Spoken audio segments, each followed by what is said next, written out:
बिस्मिल्लाहिर्रहमानिर्रहीम। दोस्तों और साथियों, मैं हूं शहजाद चौधरी। उम्मीद है बखैर होंगे, खुशो खुरम होंगे। हमारे यहाँ बहसियत कौम जो है, हम इस रमज़ान को इतना ज़्यादा इसमें ख़र्च करते हैं कि 3 माह का जो बजट होता है हमारा, वो हम एक ही माह में लगा देते हैं जनाब।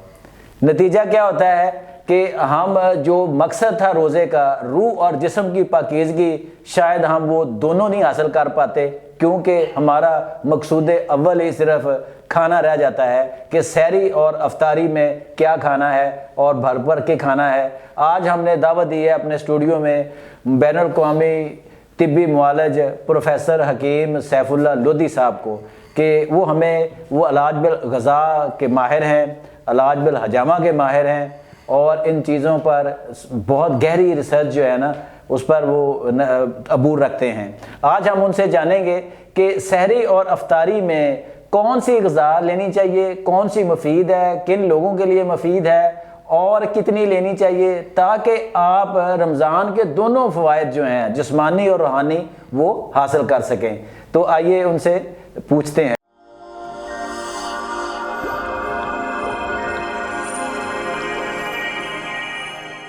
अस्सलाम वालेकुम लोधी साहब। वालेकुम अस्सलाम सर, बहुत खुश आमदीद। सर, ये आज हमने अमूमन देखा है रमज़ान में कि हम रमज़ान में ओवर ईटिंग करते हैं।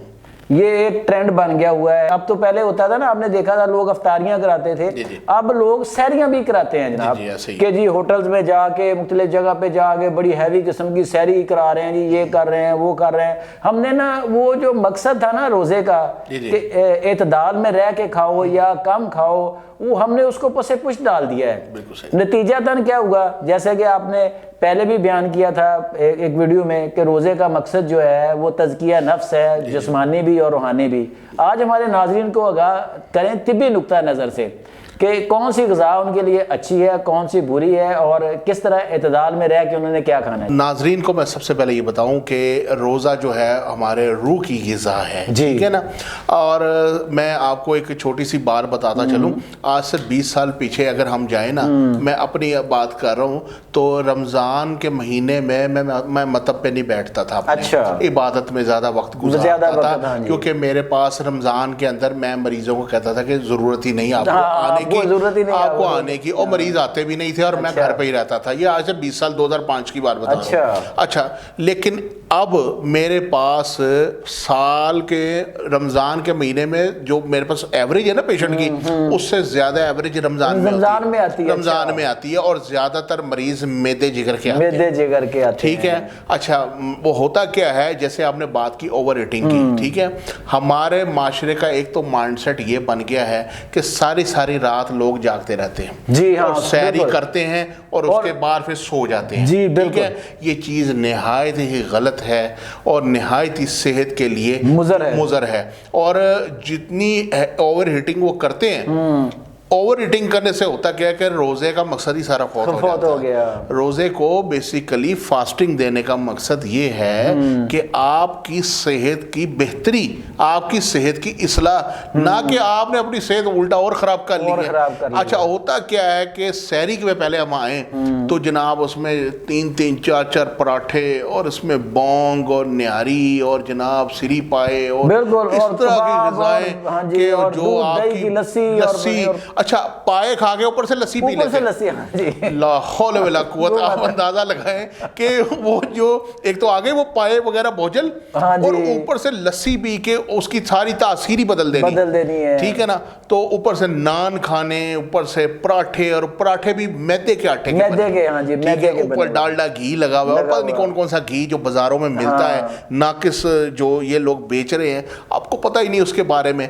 सहरी का बेहतरीन जो टाइम है वो ये है कि आप सुबह उठे, सबसे पहले वजू करें, तहज्जुद के नवाफिल अदा करें, दुआ करें, और बहुत ही महदूद किस्म की आप सहरी करें। सहरी में आपने खाना क्या है जी? 1 अदद रोटी जी, चाहे वो जौ के आटे की बनी हुई ले लें या सुर्ख आटे की ले लें। अच्छा, गंदम में लेना है तो सुर्ख आटे की ले जी, वो ले लें, या मल्टीपल जो ग्रीन आटा चल रहा है वो उसकी भी ले सकते हैं, जो आपको सूट करता है आप उसको वो ले लें।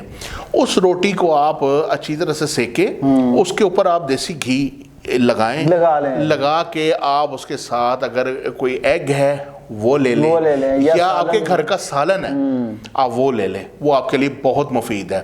تو اس طرح سے آپ مناسب سی جو ہے اپنا سحری کریں, اور سحری کرنے کے بعد نماز پڑھ کے قرآن پڑھیں, اور اس کے بعد سوئیں نہیں. اچھا, اگر آپ نے سونا ہے تو کم از کم 2 سے 3 گھنٹے کا وقفہ ڈالیں. اس کی وجہ کیا ہوتی ہے کہ جب غذا معدے میں جاتی ہے تو 3 گھنٹے تک معدے کے اندر رہتی ہے. اچھا, اس کے اندر بہت سارے کیمیائی عوامل ہو رہے ہوتے ہیں, جو ہمارا میٹابولزم ہوتا ہے وہ اپنا ورک کر رہا ہوتا ہے غذا کو ہضم کرنے کے لیے. تو 3 گھنٹے کے بعد جو غذا ہوتی ہے نا, وہ ہمارے ڈیوڈینم سے, معدے سے ڈیوڈینم, اور وہاں سے پھر چھوٹی آنت, پھر بڑی آنت, اور پھر ہمارے فضلات کے ذریعے وہ خارج ہو جاتی ہے. آپ انسان ہیں, اشرف المخلوقات ہیں, اللہ نے سینسز دی ہیں. ہر انسان اگر وہ کم پڑھا لکھا بھی ہے, اتنی اویئرنس رکھتا ہے کہ اس کے معدے کو کیا ریکوائرڈ ہے. ٹھیک ہے نا. دیکھیں اگر ایک بندے کا پیٹ بھر گیا ہے تو وہ یہ احساس تو کر سکتا ہے کہ میرا پیٹ بھر گیا ہے, اور سنت عمل یہ ہے کہ بھوک رکھ کے کھاؤ, معدے کا حصہ کچھ خالی رکھو. آپ نے روزہ رکھا ہے اللہ کی رضا کے لیے, تو آپ ان عوامل پہ بھی تو چلیں جو رب العزت نے آپ کو بتائے ہیں. ٹھیک ہے, یہ تو نہیں ہے کہ آپ نے اس کو اپنا سانس کی نالی سے لے کے اور اس کو اینڈ تک اس کو بھر دیا ہے, اور پھر آپ نے دیکھا کہ یار یہ تب تک یہ چلے گا. یہ صحت کو خراب کرنے کا اور اپنی زندگی کو کم کرنے والے معاملات ہیں. بہترین میں آپ کو ڈائٹ پلان اس کا بتاتا ہوں. رمضان کے اندر آپ نے افطاری کرنی کیا ہے کہ دیکھیں عموماً یہ ہوتا ہے کہ جب ہم افطاری کرتے ہیں, افطاری کے تقریباً کوئی 5-7 منٹ کے بعد جو ہوتی ہے وہ اذان ہو جاتی مغرب کی. یعنی آپ کھجور سے افطاری کریں, آپ مختصر کھجور کھائیں. ٹھیک ہے, پانی, سادہ پانی کا استعمال کریں. یہ لال شربت, اچھا, ٹھیک ہے, اس سے گریز کریں. اچھا, پھر آپ یہ جتنی بھی کولا ڈرنکس ہیں ان سے پرہیز کریں. دودھ سوڈا تو اچھا, دودھ سوڈے کا میں بارے میں آپ کو بتا دوں, دودھ سوڈا جو مسلسل پیتا ہے وہ جلد جو ہوتا ہے آرتھرائٹس اور جوڑوں کے دردوں کا مریض بن جاتا ہے. اچھا, یہ اتنا خطرناک چیز ہے. ٹھیک ہے, ہمارے یہاں تو اس کو بڑا صحت مند مشروب میں کہتا ہوں جناب, جتنی بھی ٹھنڈے مشروبات ہیں یہ صحت کے لیے کوئی فائدہ مند نہیں ہے. یہ میں آپ کو بتا دوں, صحت کے لیے فائدہ مند کیا ہے. جو گرم مزاج والا مریض ہے وہ اگر شربت بزوری, شربت سندل یا ان چیزوں کا استعمال کرے گا وہ اس کے لیے فائدہ مند ہے. لیکن اس کے لیے بھی یہ ہے کہ گرمیوں کے موسم میں یہ موسم شربتوں کا اور ان چیزوں کا نہیں ہے. تو کھجور کھائیں, وہ کھائیں, سادہ پانی پئیں, سیب کھا لیں ساتھ میں. ٹھیک ہے, ہمارے معاشرے کا المیہ یہ ہے کہ پوری دنیا میں رمضان میں جو ہوتا ہے وہ مہنگائی کم ہو جاتی ہے. پاکستان میں بڑھ جائے سیب 500 روپے کلو کی ہوتے ہیں. ٹھیک ہے, تو وہ عام آدمی کی پہنچ سے دور ہے. تو وہ یہ ہے کہ اس میں کچھ کیلے کھا لیں, 2 کو کیلے کھا لیں, کوئی بھی جو پھل کھا لیں, آپ کی پہنچ میں جو بھی کچھ چھوٹا موٹا پھل ہے آپ وہ کھا لیں, کھجوروں کا استعمال کر لیں, پانی پی لیں, پھر اذان کے ٹائم نماز پڑھیں. اچھا, نماز جب آپ پڑھیں گے نا, آپ نے اتنا کھا لیا ہوتا ہے اس وقت کہ آپ کے جو ہوتا ہے نا, آپ سے تراویحاں آپ آرام سے پڑھ سکتے ہیں. یہ معدہ آپ کا ہے, زندگی آپ کی ہے, صحت آپ کی ہے. آپ اس کو اعتدال کے ساتھ کھائیں, اعتدال کے ساتھ پئیں. ٹھیک ہے, معدے کا جو اپنا جو روزے کا مقصد ہے نا وہ ادا کریں کہ روزہ جو ہے وہ روح کی جو ہے نا وہ غذا ہے. ٹھیک ہے نا, یعنی اس کی زکوٰۃ آپ نے جو ہے وہ دے دی ہے. تو آپ نے جس مقصد کے لیے اللہ نے روزے اتارے اس مقصد کو پورا کریں, نہ کہ اس کو خراب کریں. ناظرین جو ہوتے ہیں نا وہ تھوڑا سا اس وقت نا کہتے ہیں جی عموماً لوگ کہ یار سارے دن کا روزہ رکھا ہوتا ہے تو منہ پھیکا ہوتا ہے, تھوڑی سی چٹپٹی. تو اگر گھر میں جو پکوڑے بنے ہوں, اگر سبزیاں ڈال کے اس میں اچھا بیسن ڈال کے, اگر آپ وہ پراپر اپنے کوکنگ آئل جو ہوتا ہے سرسوں کے آئل میں آپ اسے کوک کر لیتے ہیں, تو وہ تھوڑی بہت گنجائش اس کی وہ مل سکتی ہے ناظرین کو کہ یار یہ چلو آپ 2-4 پکوڑے کھا لیں آپ. وہ تھوڑی چٹپٹی دل کھانے کو چیز دل کرتا ہے. جی سر بالکل مل سکتی ہے. اس میں یہ چیز ہوتی ہے کہ اگر آپ نے پکوڑے کھانے ہیں تو پکوڑے کھانے کے لیے آپ سب سے پہلے کہ ظاہر ہے ایک تو گھر کا ہوتا ہے سب کچھ, ٹھیک ہے, سبزی بھی, اور وہ آپ گھر میں بنتا ہے, اسے سرسوں کے تیل میں یا ریفائنڈ کوکنگ آئل میں بنائیں.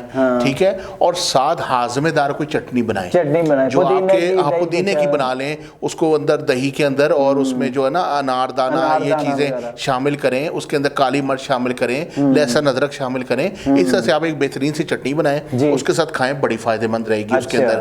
اور اس کے اندر جو ہے یہ سموسوں سے خاص کر کچوریوں سے ان سے پرہیز کریں, یہ تو مضر ہے. اچھا میدا ہوتا ہے نا. جی ہاں میدا ہوتا ہے. اچھا اس میں آپ کو ایک اور چیز بتا دوں, چائے کا استعمال نہ کریں. اچھا اس میں چائے سے استعمال کریں افطاری میں, اس میں چائے بالکل نہ پئیں. ٹھیک ہے, اس میں آپ کو ایک کہوا بتاتا ہوں کہ جب آپ یہ کریں تو آپ پودینہ 7 پتے, سونف جو ہوتی ہے 1 چائے والا چمچہ, اور 1 پورے کے برابر ادرک, اس کا ٹکڑا اس کو چھیل لیں, اس کا آپ کہوا بنائیں, 2 کپ لے لیں. جب 1 1 कप रह जाए, उसमें हल्का सा कुछ शक्कर या गुड़ डाल के आप उसको इस्तेमाल करें, आपका मैदा ज़बरदस्त हो जाएगा। अच्छा, हाँ जी, गुड गुड जी। दोस्तों साथियों, ये थे प्रोफेसर हकीम सैफुल्लाह लोधी साहब, जिन्होंने पूरी तफसील के साथ आपको आगाह कर दिया कि सहरी और अफ्तारी में किस तरह एतदाल में खाकर आप अपनी सेहत को पहले से बेहतर बना सकते हैं, और साथ साथ रोज़े के जो रूहानी फ़वाइद हैं वो भी हासिल कर सकते हैं।